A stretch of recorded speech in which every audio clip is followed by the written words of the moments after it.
Coming full circle to a vision of totality, the feminine is the whole. Coming full circle to a vision of totality, the feminine is the whole, W-H-O-L-E. The Vedas are the oldest recorded religious texts of India's Hinduism, dating back to 1500 BCE, before Common Era, but they contain vestiges of the Shakta view that far predates them. That view originates in the ancient matriarchal cultures of India. Gita Thadani documents this with her 10 years of original on-site research. On-site research in India, as detailed in her book, Shakyani. She documents that before the Vedas, the totality of divine power was viewed as two females, called the Jami sisters, or twins, Jami, J-A-M-I. The polarities of light and dark, day and night, dry and moist, were not feminine and masculine, but wholly feminine, with a capital F. They transformed into each other by passing through a third space, the womb-shaped triadic space between them. Thadani says, and I quote, "There is no binary opposition between polarities, but rather moving passages in between third spaces. This dynamic triad allows dual elements to coexist as a single unit." End quote. This is the cyclic wholeness of the feminine round, depicted in so many tantric yantras, which are geometric mandalas, which contain the triangle within the circle. It is not unlike the awareness of love, experienced as a third space or presence between two lovers. If the feminine is the whole, it cannot logically be dominated or appropriated. On the other hand, because it is the whole, those who envy her for being the whole are intent on doing just that.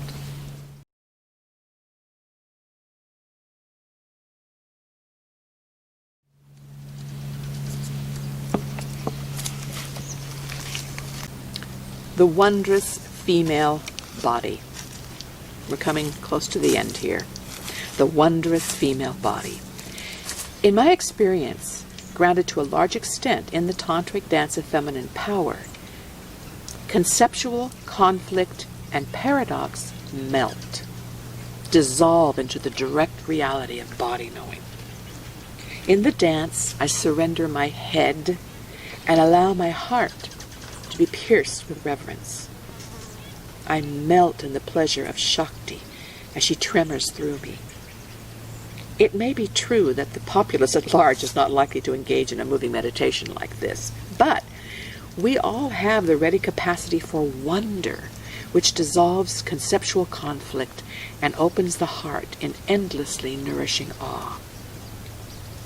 The gestating and birthing power of the womb is wondrous enough, but the female body displays even further marvelous qualities that inspire reason for reverence. One of those qualities is that the womb is not only a portal for new life, but a portal for spiritual wisdom.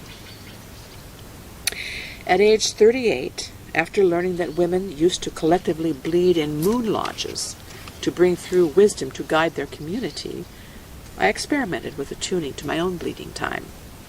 Instead of resisting and thereby cramping, I surrendered into the initially uncomfortable, thick energy pulling me down into my womb. Soon, the congestion eased, it spread out, and diffused through my body, a warm, nourishing elixir that permeated me with a euphoric, dreamy state. I felt literally fed by my womb.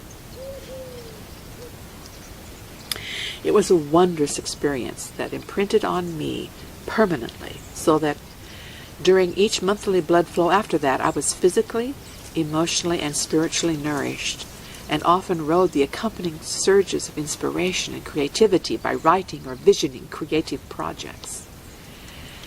Multiply that by billions, And we can see the enormity of humanity's loss by dividing women from their bodies and from their collective womb-sourced visioning.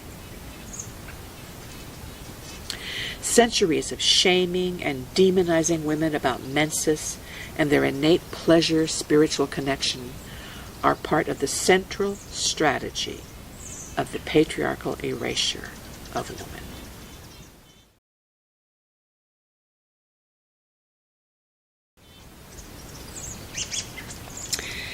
Sweet and luscious grapes. The resolution of all the envy and control-based violence and suffering lies in surrendering to the fact that we all long for the nectar, for connection, for union, for the embrace of totality, of our innermost self, and that we cannot buy it, legislate it, imitate it, or coerce it by forcing others to affirm an identity that denies the very source of what we long for.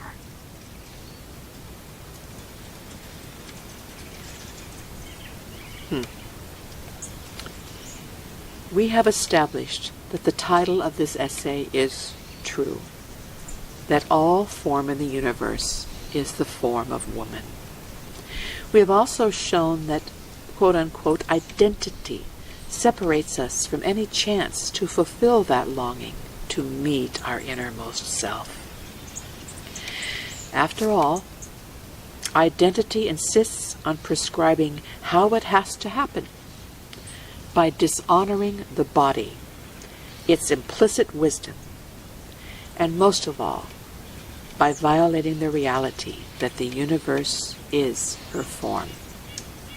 That, and quoting now, the Shakti Sangama Tantra, in woman is the form of all things, of all that lives and moves in the world. There is no jewel rarer than a woman, no condition superior to that of a woman. There is not, nor has been, nor will be any destiny to equal that of a woman. There is no kingdom, no wealth to be compared with a woman. There is not, nor has been, nor will be any holy place like unto a woman. There is no prayer to equal a woman. There is not, nor has been, nor will be any yoga to compare with a woman. No mystical formula, nor ascetics to match a woman. There are not, nor have been, nor will be any riches more valuable than a woman.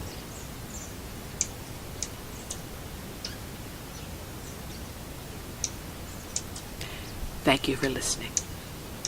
I hope this has created and does create bridges between people of understanding and love and moves us towards mutual totality. Blessed be. And get the book, Female Erasure, 49 authors covering all kinds of subjects.